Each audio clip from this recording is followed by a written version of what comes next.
Bible nous dit qu'il y a beaucoup qui sont appelés. Il y a beaucoup qui sont appelés, mais il y a peu qui sont élus.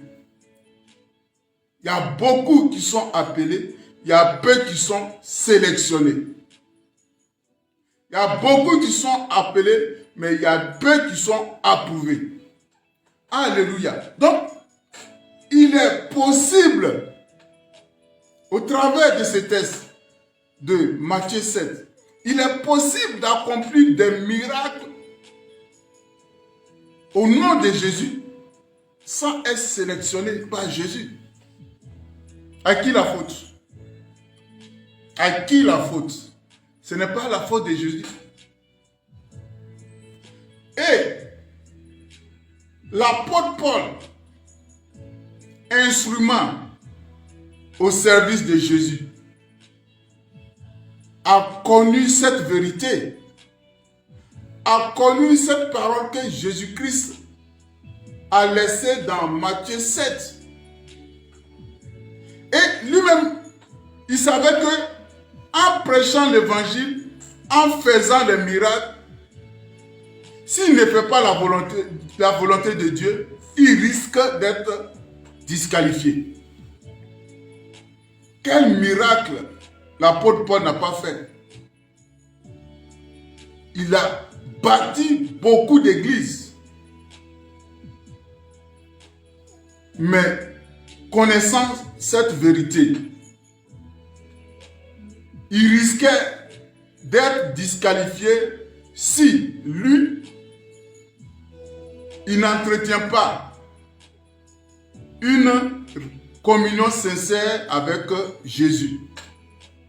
Sans cela, bien-aimé, sans cela, dans le livre de 1 Corinthiens 7, le verset 27, 1 Corinthiens 9, au moins le verset 27, l'apôtre Paul pouvait dire: je traite durement mon corps, je traite durement mon corps, et je le tiens assujetti de peur d'être moi-même rejeté après avoir prêché aux autres. Est-ce que tu comprends?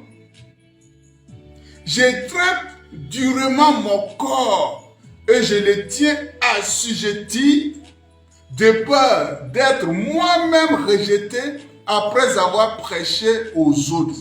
Bien-aimé, est-ce que tu comprends? Je te parle de l'apôtre Paul, celui à qui Dieu a fait grâce de le faire visiter le paradis, je crois par 2 ou bien 3 fois. Je parle de l'apôtre Paul, à qui si on impose une lingette et que on prend cette lingette, on pose sur un malade, le malade reçoit la guérison. On pose sur un démoniaque, le démon s'enfuit. C'est cette personne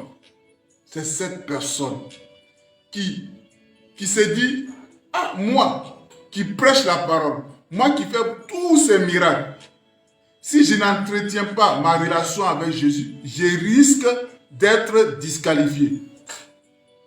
Bien-aimé, est-ce que tu comprends?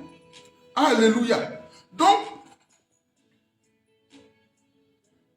Paul a commencé à travailler pour son salut. Paul a commencé à travailler pour son salut. Effectivement, il affermissait sa vocation et il affermissait en même temps son salut.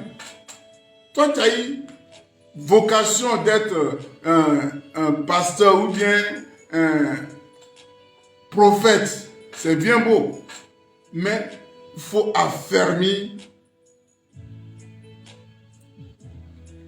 ta relation avec le Seigneur pour chercher ton salut. Sinon, à toi aussi, le Seigneur Jésus va dire: je n'étais point connu. Alléluia. Comme j'ai dit, Dieu peut se servir d'une personne. Vous voyez le ministère de l'apôtre Paul. Vous voyez combien de personnes il a conduit à la conversion. Et si ces nombreuses personnes sont sauvées et que lui seul, il n'est pas sauvé, mais Dieu gagne. C'est pour ça, bien-aimé serviteur, par ton ministère, Dieu peut sauver beaucoup d'âmes, mais toi-même, cherche à être sauvé. Toi-même, cherche à être sauvé. Alléluia. Bien-aimé, la Bible nous dit, dans le livre de Romains 14, 7 à 8, en effet, nul de nous ne vit pour lui-même et nul ne meurt pour lui-même. Car si nous vivons pour le Seigneur, et si nous mourons pour le Seigneur. Soit donc nous vivons, soit donc nous mourons pour le Seigneur. Bien-aimé, est-ce que tu as compris? Et l'apôtre Paul comprend parfaitement que le succès, les possessions, les statuts sociaux, les relations humaines sont importantes. Oui, c'est très important. Mais tout ça là, c'est transitoire et périssable. Tu vas avoir la renommée, tu vas avoir des biens, des possessions. C'est très bien. Mais c'est transitoire et périssable. Le mieux pour nous, le mieux pour toi, est d'être consacré à Jésus, comme l'apôtre Paul l'a fait. Toi et moi, on doit vivre pour Jésus. On doit mourir pour Jésus. Tout ce que nous faisons doit centrer sur Jésus. Alléluia. Alléluia. Et l'apôtre Paul ne vit pas pour de l'argent. Tu connais l'histoire de l'apôtre Paul. Il ne vit pas pour l'argent. Il ne vit pas pour la célébrité. Il ne vit pas pour le plaisir. Le but de sa vie était d'aimer et de servir le Seigneur Jésus-Christ. Aimer et servir le Seigneur Jésus-Christ. Il ne vit plus pour lui-même, mais il vit pour le Seigneur. L'apôtre Paul ne vivait plus pour lui-même. Quand tu lis ce qu'il a vécu, les persécutions, les nombreux jeunes, bien-aimés, l'apôtre Paul vivait uniquement que pour Jésus. L'utilité et le but de sa vie, c'est pour Jésus. Alléluia. Sans cela, il pouvait dire dans le livre de Philippiens 1, à partir du verset 21, Christ est ma vie. Bon, après le verset, Christ est ma vie, il faut retenir ça. Christ est ma vie. Christ est ma vie. Tout ce que l'apôtre Paul entreprenait, c'était pour l'amour de Christ. Mais ce que tu dois savoir, il a été juste un instrument pour servir Jésus. Mais lui-même, il a cherché cette communion avec Jésus. Alléluia. Alléluia. Ce que tu dois savoir, Dieu connaît ceux qu'il aime. Oui. Dieu, il connaît ceux qu'il aime. dans le livre de 1 Corinthiens 8, le verset 3. Mais si quelqu'un aime Dieu, celui-là est connu de lui. Si quelqu'un aime Dieu, celui-là est connu de lui. Est-ce que tu aimes Dieu? On va me dire oui, tout le monde, oui, j'aime Dieu. Ah bon? Est-ce que tu aimes vraiment Dieu? On dit, si quelqu'un aime Dieu, celui-là est connu de lui.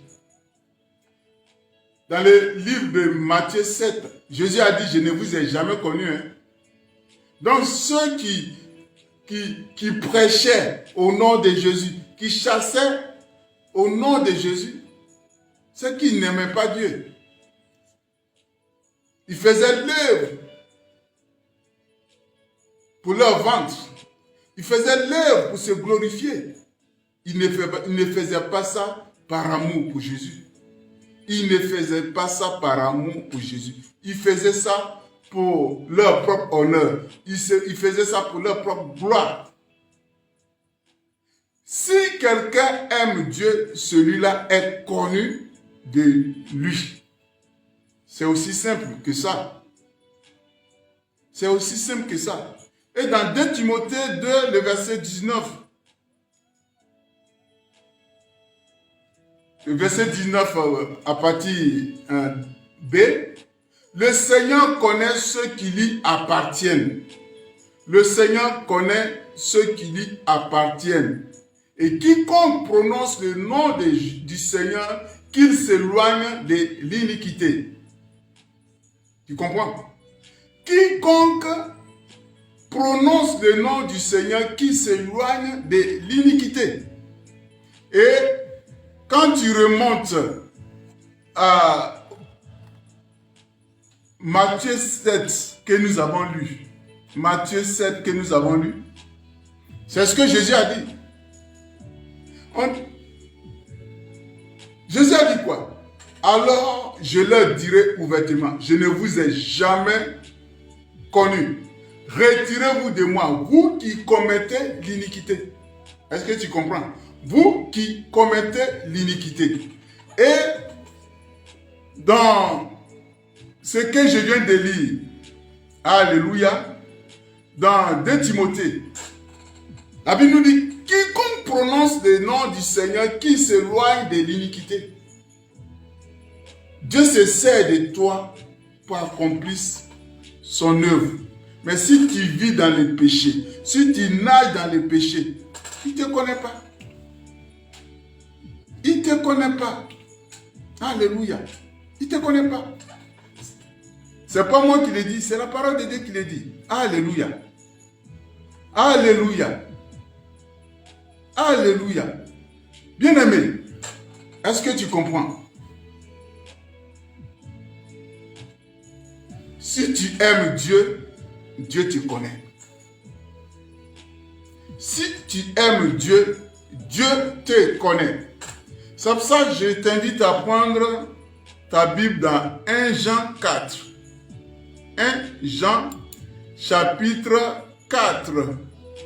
1 Jean chapitre 4, à partir du verset 8. 7 au moins. Voilà. Je lis la parole de Dieu. Bien-aimés, aimons-nous les uns les autres, car l'amour est de Dieu. Est-ce que tu comprends? L'amour est de Dieu. Et quiconque aime est né de Dieu et connaît Dieu. Celui qui n'aime pas n'a pas connu Dieu, car Dieu est amour. L'identité de Dieu, c'est amour. On n'a pas dit Dieu a de l'amour, mais Dieu est amour. Dieu est amour. Est-ce que tu comprends? Donc, comme j'ai dit, tout le monde va dire, oui, j'aime Dieu, j'aime Dieu, j'aime Dieu, j'aime Dieu. Ah. Tu aimes Dieu. Et encore, dans ce texte de 1 Jean 4, et c'est l'apôtre gens qui te disent, ah bon, tu dis tu aimes Dieu. Mais si tu n'aimes pas ton frère qui est à côté de toi, tu n'aimes pas ta soeur qui est à côté de toi, tu prétends aimer Dieu que tu ne vois pas, alors que l'enfant de Dieu est à côté de toi. Tu as de la haine. Bien-aimé, tu n'aimes pas Dieu. Et si tu n'aimes pas Dieu, Dieu ne te connaît pas. Il n'y a pas de débat. C'est la parole de Dieu qui le dit. Je n'invente rien. C'est la parole de Dieu qui le dit. Tu dis tu aimes Dieu, que tu ne vois pas. Alors que si tu n'aimes pas Dieu, Dieu ne va pas te connaître. Si tu n'aimes pas Dieu, Dieu ne va pas te connaître. Bien-aimé. Serviteurs, servantes, nous ne sommes que des instruments que Dieu utilise. Chrétiens, chrétiennes, on a tendance à dire que oui, on sert Dieu, on fait l'œuvre de Dieu. Bien-aimé, qu'est-ce que tu appelles œuvre de Dieu? Qu'est-ce que tu appelles faire l'œuvre? Qu'est-ce que toi tu appelles faire l'œuvre de Dieu? Prêcher, chasser les démons, aller évangéliser, donner de tes finances. C'est ce qu'on appelle faire l'œuvre de Dieu, non? C'est ça, non? Quand Jésus dit, ma pensée n'est pas votre pensée, c'est Dieu qui dit ça. Ma pensée n'est pas votre pensée. Bien-aimé, fais l'œuvre de Dieu. Tu vas voir comment Jésus va définir, fais l'œuvre de Dieu. Comment Jésus va te définir ça? Quand il lit Jean 6, c'est un passage que j'aime beaucoup. C'est un passage très riche. Jésus qui faisait des miracles, vous allez voir la multiplication de pain, tellement que Jésus a béni ces gens-là jusqu'à ils ont voulu l'enlever pour qu'il soit leur roi. Et il a préféré fuir. Et ces gens ont demandé à Jésus, dans Jean 6, le verset 28, que je vais lire, et la réponse que Jésus va leur donner au verset 29. Il lui dit, que devons-nous faire pour faire les œuvres de Dieu? Est-ce que tu comprends? Que devons-nous faire pour faire les œuvres de Dieu? Et voici la réponse de Jésus. Jésus répondit, l'œuvre de Dieu, c'est que vous croyez en celui qu'il a envoyé. C'est que vous croyez en celui que Dieu a envoyé. C'est croire en Jésus. Faire l'œuvre de Dieu, c'est croire en Jésus. Et si tu crois en Jésus, et si tu l'acceptes comme Seigneur et Sauveur, et que tu fais sa volonté, bien-aimé, et que tu fais sa volonté, bien-aimé, Jésus te connaît. Si tu fais sa volonté, bien-aimé, ton salut est garanti. Bien-aimé, si tu fais la volonté de Dieu, ton salut est garanti.